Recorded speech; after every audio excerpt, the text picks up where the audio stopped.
program is from NET, the National Educational Television Network.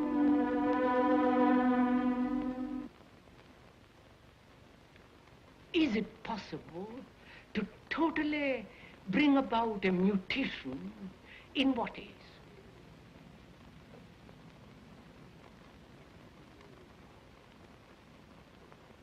And to go into that, to go into this question of bringing about a total revolution in what is, one must have an extraordinary sense of awareness. You know, to be aware what it means. To be aware of the trees, of the blue sky through the trees, of those hills beyond. The speaker is Krishnamurti. That noise of a motor. He is a man who cannot be placed in a simple category like philosopher or religious leader. He is, however, one of the more challenging and creative men of our time. Born in South India in 1897 and educated in England, he has followed a singular and original path of thought free of factionalism and dogma. This is the first of 8 half-hour programs, and the first time that Krishnamurti has allowed his talks and private conversations to be filmed. The principal settings are the Oak Grove in Ojai, California, and the Thatcher School in the Ojai Valley. Ideas explored in this series range from what Krishnamurti calls the present crisis in consciousness to an examination of war, violence, love, pleasure and pain, the aging of the body, and death.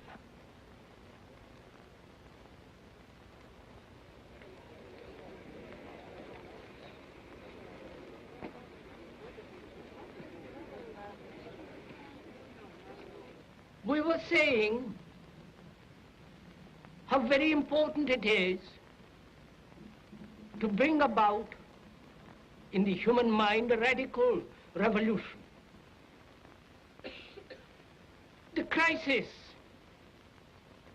and there are always crises in the world, especially now, it seems to me, is a crisis in consciousness.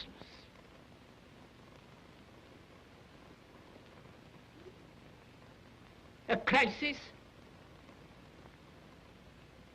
that cannot anymore accept the old norms, the old patterns, the ancient traditions, a particular way of life, whether it is the American way or the European way or the Asiatic way.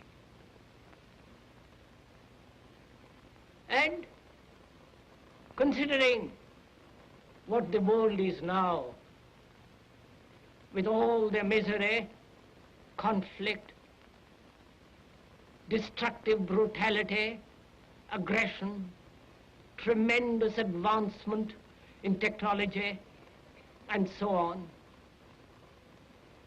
it seems to me, though man has cultivated the external world and has more or less mastered it, inwardly he's still as he was.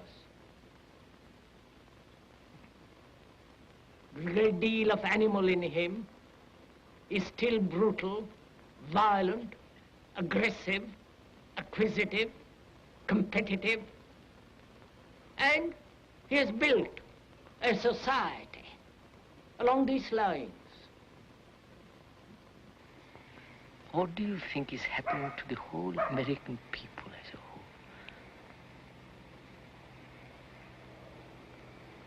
With the automation, with electronic brains, with, you know what I mean, the whole setup. What is happening and where are they going? You understand? I think an increasing number of them are beginning to ask themselves the question to whether or not there may be alternative forms of human behavior. Because they have... And what do they do? Because by then, after asking questions and all the rest of it, they're almost finished, you know. They're ready for the grave. And in Europe, the phenomena there is the same as here, more or less. The production is more perhaps than in America even. In Germany, in Germany, of course. And Russia is now doing the same. So take all these spots, put them together, China, Japan, whole of Asia, India included, and then Europe, America, China. Where is it all moving? What we are concerned with is the understanding of the whole process of life, with all its complexity, with its aggressions and miseries, with its sorrows and confusions and agonies. And to understand this vast field of life, which is a constant movement, one must not only hear the words, but also go beyond the words. Because the words, the explanations, are not the facts. But most of us are caught in words. And one must be free of the word, the symbol, the idea, the conclusion. Then one can look. Then one can listen. And that act of listening is really a miracle. Perhaps it's the greatest miracle. When one can listen totally, without any defense, without any barrier, neither agreeing nor disagreeing, which doesn't mean the mind is open. On the contrary, the mind is extraordinarily alert then. I hope when one is listening to this talk or to the various other talks that are coming,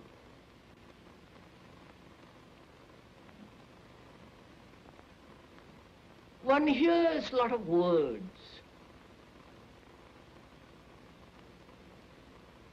And hearing many words is not listening.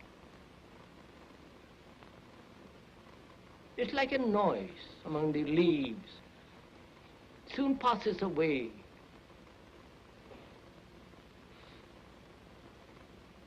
When we hear, we either accept or reject.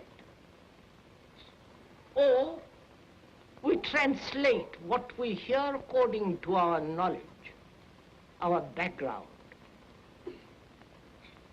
Or we compare what is being said to what is already known.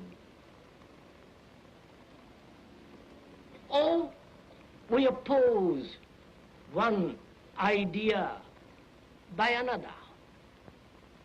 All these characteristics of hearing denies the act of listening. The act of listening is entirely different. When one listens, there is no comparison, there is no acceptance or rejection. The quality of listening is attention. And when you attend totally, with your whole mind, with your heart, with your nerves, with your eyes and ears completely, in that state of attention, there is the act of listening. And that act of listening puts away anything that is not true.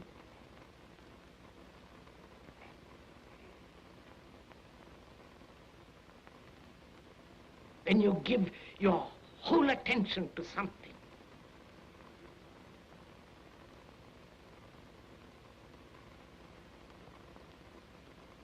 that is when you are completely listening.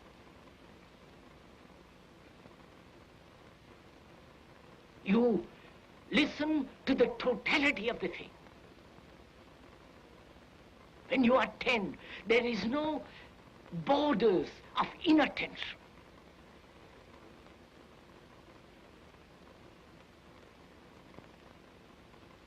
When you so intensely listen, you're listening to the birds, to the wind, to the breeze among the leaves. You listen to the slightest whisper that's about you.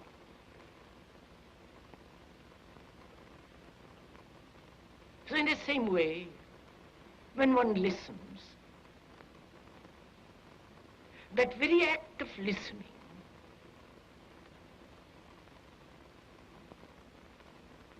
brings about a total attention in which you see the totality and the whole significance and structure of what is being said. When you say, I can't, you have blocked yourself. But you can understand more and more of it. Not by blocking yourself. Look, sir, if I say there is no God, I've blocked myself, haven't I? Or if I say there is God, I've blocked myself. But if I say I really don't know, let's find out. Then I have the energy to go into it. Right? Now, so don't let's say yes or no. Don't let's take sides about it. Now, how would you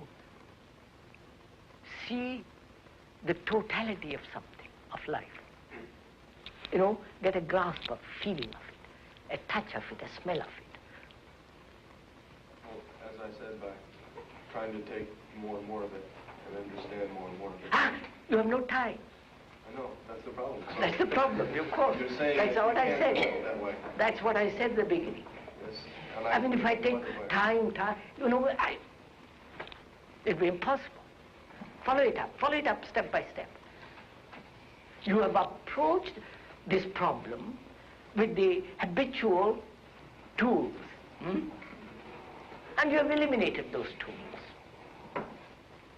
Not because you are prejudiced against them, but you see that they won't answer.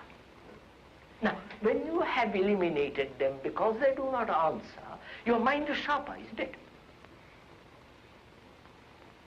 If you're on the right track. Of course, you have eliminated them.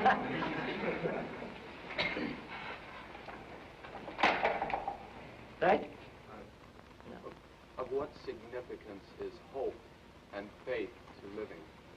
What significance is hope and faith to living? I hope you won't think me harsh if I say there is no significance at all. We've had hope. We've had faith. Faith in church, faith in politics, faith in leaders, faith in gurus. Because we've wanted to achieve a state of bliss, of happiness, and so on. And hope has nourished this faith.